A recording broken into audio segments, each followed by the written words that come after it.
गावात पाण्याचा स्रोत नसल्यानं गावाला पाणी मिळावं म्हणून भारत निर्माण पाणी योजना मंजूर करण्यात आली। मात्र ही योजना कागदावरच पूर्ण करण्यात आली। गावात पाण्याची टाकी असताना दुसरी टाकी बांधण्यात आली तरीही गावात पाण्याचा एक थेंबही आला नाही। ही योजना पूर्ण होऊन 4 वर्ष झाली, मात्र गावातील ग्रामस्थ आजही पाण्यापासून वंचित आहेत। अहमदनगरमधील धोत्रे बुद्रुक गावाची ही व्यथा।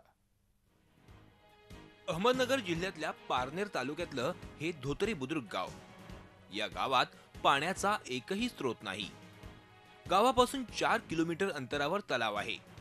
तलावात भरपूर पाणी साठा असल्यानं या तलावाचं पाणी गावाला मिळावं म्हणून गावासाठी भारत निर्माण योजनेतून पाणी योजना मंजूर करण्यात आली। या योजनेसाठी शासनाकडून 2 कोटी 14 लाखांचा निधी ग्रामपंचायतीकडे आला। मात्र सरपंच आणि ग्रामसेवक यांनी संगनमतानं आलेल्या निधीत प्रचंड गैरव्यवहार केला। गावातली जुनी पाईपलाईन दुरुस्त करून नवी पाईपलाईन टाकल्याचं दाखवण्यात आलं। इतकंच नाही तर गावात चांगली पाण्याची टाकी असताना त्या टाकीजवळच दुसरी टाकी बांधण्यात आली। या टाकीचं बांधकामही अत्यंत निकृष्ट दर्जाचं केलं।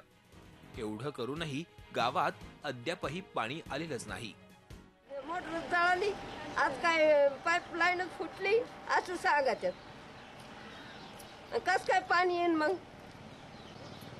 आणि तर गावाचा पाणी नाही म्हणून आला कुणी येरे बारवास नाही आणायचं कुठून येतं कुठून पाणी आणायचं? रानात जावं तर रानात पाणी नाही। लोखंडी पाईपलाईनची योजना होती ना, ती 1.5-2 कोटीची योजना होती, त्याच्यामध्ये त्यांनी काहीच केलेलं नाही।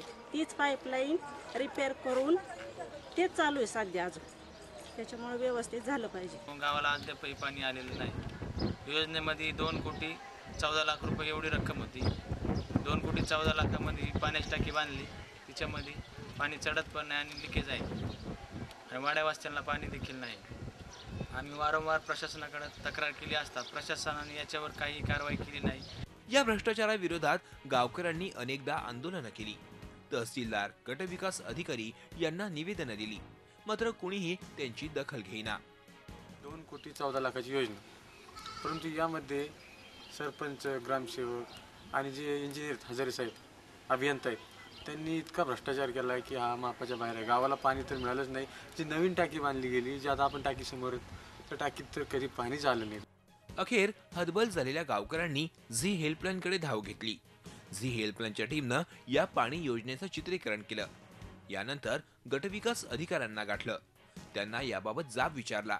गटविकास अधिकाऱ्यांनी तातडीनं या योजनेच्या चौकशीचे आदेश दिले आणि दोषींवर कारवाई करू असं आश्वासन दिलं। काम झालेलं आहे परंतु पाणी लोकांपर्यंत पोहोचत नाही। तसेच इतर योजनांमध्ये त्यांचा काही आक्षेप होता, तर त्या प्रकरणी आपण माननीय मुख्य कार्यकारी अधिकारी यांना यांच्या स्तरावरून कार्यकारी अभियंता जिल्हा परिषद पाणी पुरवठा यांच्यामार्फत चौकशी होणार आहे आणि त्या चौकशी अंती त्या समितीच्या शिफारशी अंती आपण प्रशासकीय योग्य ती पुढील कारवाई करू। केवळ आश्वासनावर झी हेल्पलाईनची टीम स्वस्थ बसणार नाही। या प्रकरणातील दोषींवर कारवाई होईपर्यंत आम्ही याचा पाठपुरावा करू। भ्रष्टाचारामुळे तब्बल 4 वर्ष धोत्रे बुद्रुक गाव पाण्यापासून वंचित राहिलं। एखाद्या योजनेचा भ्रष्टाचारामुळे कसा बोजवारा उडतो याचं हे उत्तम उदाहरण। अशी अनेक उदाहरणं गावोगावी आहेत। गरज आहे ती त्यांना प्रकाशात आणण्याची। तुमच्याही गावात झाला असेल असा भ्रष्टाचार तर कॉल करा आम्हाला, आम्ही देऊ तुमच्या लढ्याला साथ, कारण सवाल तुमच्या हक्काचा आहे। निखिल चौकर, झी मीडिया, अहमदनगर। झी 24 तास रहा एक पाऊल पुढे।